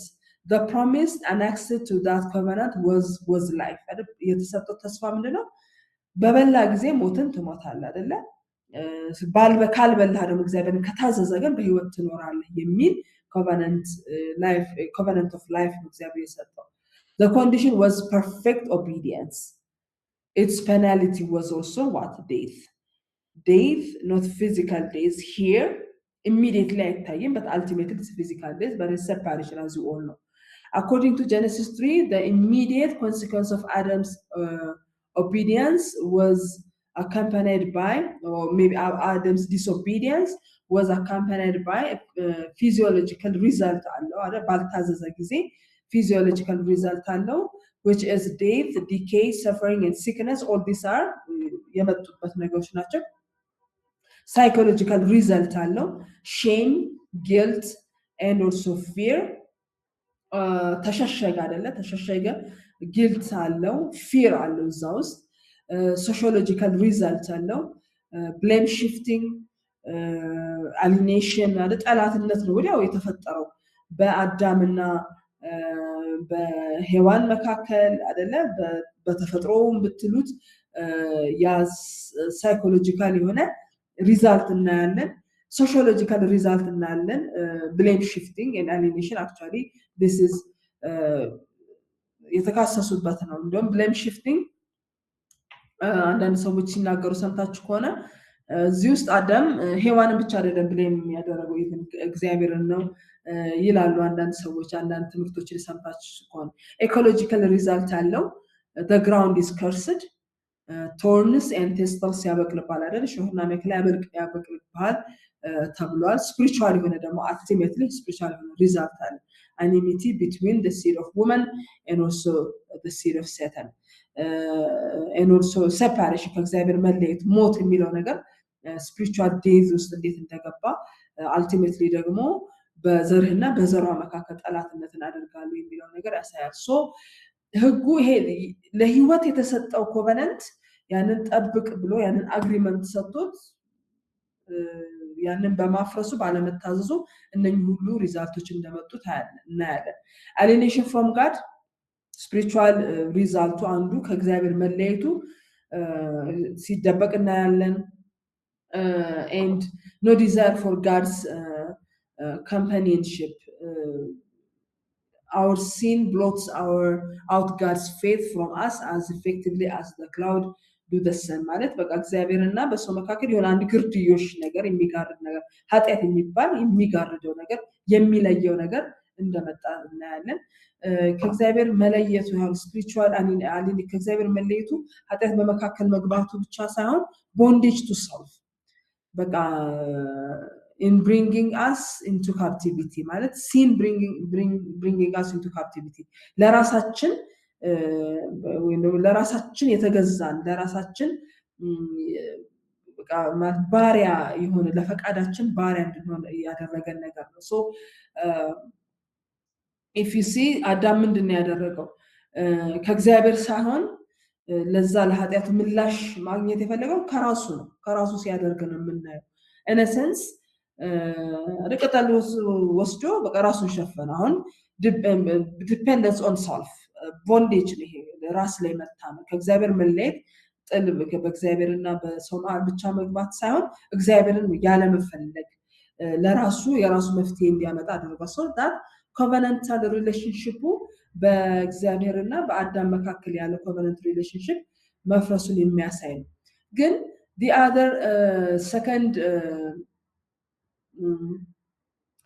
covenant type or kind የምናየው ነገር covenant with grace the covenant with grace የምናየው Genesis chapter 3 verse 9 ላይ 15 ላይ በተለይ ደግሞ Genesis chapter 3 verse 15 በአንተና the first gospel የሚባለው በአንተና በሴቲቱና በአንተ በዘርህና በዘሯ መካከል ጠላትነትን አደርጋለሁ የሚለው that's the first gospel እና እግዚአብሔር እዛው judgment ላይ እንደገና ደግሞ promiseንም ደግሞ ሲሰጥ እናያለን የማዳንን የመመለስን promises ሲሰጥ እናያለን so God's grace and redemption was clear right in the beginning of the fall ሰውን በጥፋቱ ብቻ አልተወው እግዚአብሔር promises እዛው ሲሰጥ እናያለን this may be defined as that gracious agreement between the offended God and the offending but elect sinner in which God promises salvation through faith in Christ and the sinner accepts this believingly promising a life of faith and in obedience so God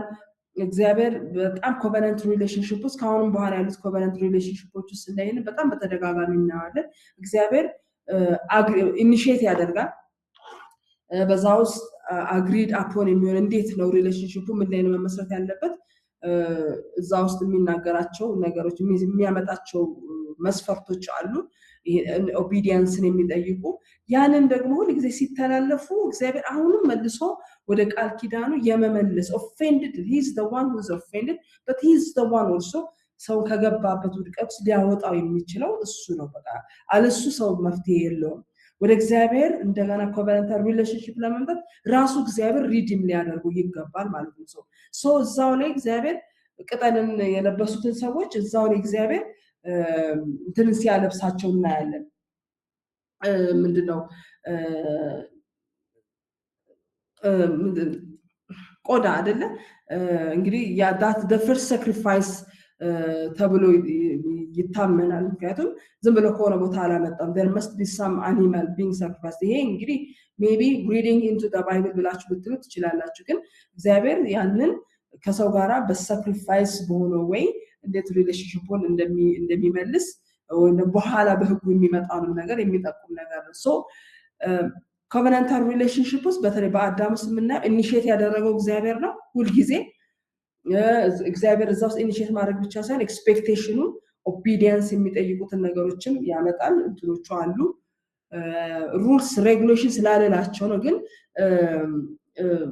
ኤሌመንት አለው ኮቨናንቱ የሚጠይቀው ኤሌመንትስ አሉ እዛ ክሊርሊ ኮሚኒኬት ያደርጋል እግዚአብሔር እንደገና ደግሞ ያንን በኃጢአት በሰሩ በወደቁና ያንን በተላለፉ ጊዜ ደግሞ ራሱ እግዚአብሔር even though he was the one offended ራሱ እግዚአብሔር ደግሞ ወደ ኮቨናንት የሚመለስበትን መንገድ ሲያደርግ እናያለን ሶ ኮቨናንቱ ኤክስፔክት የሚደረገውን ነገር የሚጠበቀውን ነገር የሚናገር ብቻ ሳይሆን ከዛ ሲተላለፍ ደግሞ አብሮትም ግሬስ እንዳለው እናያለን ሶ ይሄንን የምናየው መቼ ነው ብሉይ ኪዳን ላይ ነው መጀመሪያ ኮቨናንት ላይ የምናየው ነገር ነው በአዲስ ኪዳን በክርስቶስ ኢየሱስ መምጣት አይደለም እግዚአብሔር ግሬስን ወይም የማዳንን ስራ የመቀበልን የመመለስን ስራ በራሱ ወደ ራሱ የመመለስን ስራ ይሰራ የነበረው በአዲስ ኪዳን ብቻ አይደለም ወይም እዛ ጋር አይደለም የጀመረው actually it's the very essence of God ነው የፈጠረውን ሰው የሰራውን ሰው እንደገና መልሶ ከሱ ጋር ሪሌሽንሺፕ እንዲያደርግ በርን የሚከፍትለት ራሱ እግዚአብሔር ስለሆነ it should be noted that nowhere does the Bible mention explicitly the covenant of work grace and redemption እዚህ ላይ አሁን ዲስከስ ባደረግነው covenant of work covenant of grace covenant of redemption የሚሉት ነገሮች specifically እዚህ ጋር ብለን ማየት አንችልም there are no such passages or texts or chapters or verses that uses the word covenant እዚህ አሁን በአዳምና በሔዋን ወይም በዚህ በፈርስት ላይ ላናገኝ እንችላለን in Genesis chapter 1 to 3 ላይ አንዴም ተጠቅሶ አናገኘውም ግን this theology as inferred ሆኖ as a hypothesis ግን ሆኖ አይዲያውን ግን እዛ ውስጥ እናያለን። covenant idea, the covenant theology በዚህ ኢንተራክሽን ውስጥ እግዚአብሔር በመልካችን እንደ ምሳሌያችን ሰውን እንፍጠር ያለው እግዚአብሔር ነው ፈጠረ። ከዛ በኋላ ያን ከዛ ሰው ጋር ሪሌሽንሺፕ እንዲኖረው የፈለገ ነው እግዚአብሔር ህግ ሰጠው አይደል? ይሄንን ጠብቅ ታዘዛለው። መታዘዙን ደግሞ በተላለፈ ጊዜ ደግሞ እግዚአብሔር የሚድንበትን ነገር ሲያደርግ እናያለን። ሶ ኢቭን ዶ እንደዚህ እነኚህ ሶስቱ ምዕራፎች ውስጥ ጀነሲስ 1 to 3 ኮቨነንት የሚለውን ቃል ተጠቅሶ ባናገኝም በክሊርሊ ኦፕንሊ ተጠቅሶ ባናገኝም ኢንፈርድ የሆነ የኮቨነንት ሪሌሽንሺፕ ግን በአዳምና በእግዚአብሔር መካከል እንደነበረ ማየት እንችላለን። ሶ ዲስ አር ቤዚክ የሆነው ሌሎችን ኮቨነንት ላይ የምናያቸው ቤዚክ የሆኑ የኮቨነንት አይዲያ በአዳምና በፈርስት ኮቨነንት ኦፍ አዳም ላይ የምናየው ነው። ሁለተኛው the covenant with Noah ያለው ነው። is obvious. Two covenants were contracted between God and Noah. One is in Genesis chapter 6 verse 18. I will establish a covenant with you. እግዚአብሔር የተናገረበት ነው። God's salvation, protection and covenant because of Noah's faith. በአዳም መታዘዝ ምክንያት እግዚአብሔር ደህንነትን ፕሮቴክሽንን ፕሮሚስ ይገባለት እናያለን። and also in Genesis chapter 9 verse 18 to 70 the covenant tied with the blood of sacrifice. በሆነ ፕራክቲካል በሆነ ነገር ያንን ኮቨነንት እግዚአብሔር ሲያጸናው እናያለን። covenant applies to the relationship between God and individual as well as descendants and it is established by the blood. the sacrifice በተለይ ሁለት ጀነሲስ 9 ላይ በእግዚአብሔርና በኦፍስፕሪንግ በዲሰንዳንቶቹ መካከል ራሱ በብለድ ታይድ የሆነ ኮቨነንትን እግዚአብሔር ሲያደርግ እናያለን። the token of this covenant are animal for food, sanctity of life. God will not destroy the earth by water again in the rainbow in the sky. አይደል? ምልክት አድርጎ ሬንቦውን ሰጣው። ኮቨነንታል ሳይንሱ ነው። እግዚአብሔር ካሁን በኋላ ምድርን በውሃ ድጋሚ አላጠፋም የሚል ፕሮሚስ ወይም ቃል እዛ ውስጥ ገባ። እንደገና ደግሞ ሳንቲቲ ኦፍ ላይፍ ማለት ሰውን አላጠፋም በቃ የሚል የሰውን ህይወት የሚያከብር ሳንቲቲ መሆኑን የተለየ ለእግዚአብሔር የተለየ መሆኑን የሚያሳይ ነው። and the token of this covenant are also animal for food. እዚህ ላይ ካሁን በኋላ አይደል እስከዛ ጊዜ ድረስ ሰው ስጋን አይበላም ነበር እንደማይበላ ነበር ሊያሳይ የሚችለው ግን ካሁን በኋላ animal for food እዛ ውስጥ ደግሞ ፓርት ኦፍ ኢት አድርጎ ሲሰጣቸው እናያለን። The first instance of covenant in scripture is the covenant of God with Noah after the flood. ይህ covenant የሚለው ቃል መጀመሪያ ተጠቅሶ የምናየው ከኖህ ጋር በገባው ኮቨናንት ውስጥ ነው። ከአዳም ጋር ቀደም ባነሳ ውስጥ እንዳልነበረ ከምዕራፍ 1 እስከ ምዕራፍ 3 ጀነሲስ ላይ እዚህ ግን covenant የሚለውን ቃል actually እናገኛለን። When we talk about Noah's covenant, there are 5 features in this covenant. One, it is conceived, devised, determined, established, confirmed, and dispensed by God himself. Just like ከአዳም ጋር በገባው ቃል ኪዳን እዛ ውስጥ ኢንፈር የተደረገውን ነገር እንዳየነው ሁሉ ተመሳሳይ አሁን አንድ የምናየው ነገር ምንድነው? It is conceived ያደረገው እግዚአብሔር ነው። Devised, determined, established, confirmed, and dispensed by God himself. God is the one who initiates ማለት ነው ይሄንን covenant. It is also the second feature of this covenant is it is universal with all flesh ነው አይደል? ለኖህ ተሰጠው እንጂ ከኖህና ከቤተሰቡ ጋር ብቻ የሚሆን covenant አይደለም። with all flesh አይደል? ካሁን በኋላ የሰውን ዘር በውሃ አላጠፋም የሚል ቃል ኪዳን ሲሰጥ እናያለን። it is unconditional በቃ አላጠፋም ብሏል እግዚአብሔር ካሁን በኋላ ሰው ሁሉ በውሃ አላጠፋም የሚል ነገር ሲናገር እናያለን። so it is unconditional የሆነ covenant ነው። it is intensely and pervasively monogenetic. That means that God is the sole agent, God alone is the initiate, effect and also complete salvation. initiate የሚያደርገው ብቻ ሳይሆን ከላይ እንዳየነው determine የሚያደርግ establish የሚያደርግ confirm የሚያደርግ እግዚአብሔር ነው ብለናል እሱ ብቻ ግን ሳይሆን the sole agent ነው ለዚህ covenant unconditional ነው ከሰው የሚጠብቀው ወይም ደግሞ ከሰው ይሄንን covenant እንዲሆንለት የሚያደርግ expect የሚደረግበት ነገር የለም God is the sole agent God alone is the initiator ማለት አላጠፋም ብሎ እግዚአብሔር unconditional የሰጠው ስለሆነ effect እንዲሆንና complete salvation እንዲሆን የሚያደርገው እግዚአብሔር ነው and it is everlasting in a sense of eternity የሚያወራ ሳይሆን በቃ ካሁን በኋላ ብሎ time የሚለው ነገር እስካለ ድረስ everlasting የሆነ covenant እንደሆነ ማየት እንችላለን here we have covenant in the purity of its conception as a dispensation of grace to man holy divine in its origin fulfillment and confirmation so we see that grace component in it as well because it is initiated originated by God it is fulfilled kept by God and also it's confirmed by God because so this purely conception እግዚአብሔር ስለሆነ የግሬስ የሚለውን አይዲያ በዚህ covenant ውስጥ ማየት እንችላለን ማለት ነው obedience to the commandments is the means through which the grace of the covenant is to be realized and enjoyed we must also take note of the fact that in the other aspects this covenant exhibits the feature of divine initiation determination establishment confirmation which are so conspicuous in the post Diluvian Noahic covenant ከጀነሲስ 11 በፊት ያለውን የሚናገር ነው ይሄ ታይም ከዛ በፊት ያለው ኖአሂክ ኮቨናንት ላይ ኢኒሺየት ዲቫይን ኢኒሺዬሽን ዲተርሚኔሽን ኤስታብሊሽመንት ኮንፊርሜሽን ሙሉ ለሙሉ እግዚአብሔር የሰጠው ኮቨናንት እንዳለው እናያለን ሶ ኮቨናንት ባይ ኢትሰልፍ an idea of obedience አለው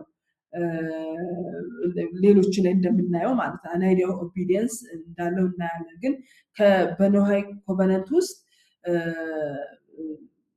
ያንን እንግዲህ obedience in a sense of covenant ለማምጣት ሳይሆን በዛ covenant ውስጥ blessing-ን experience ለማድረግ obedience ያስፈልጋል unconditional ቢሆንም ማለት ነው it's unconditional ግን ቀድሞ የጠፉት ሰዎች እግዚአብሔርን ባለመፈለጋቸው እግዚአብሔርን ባለመተዋቸው የጠፉት ሰዎች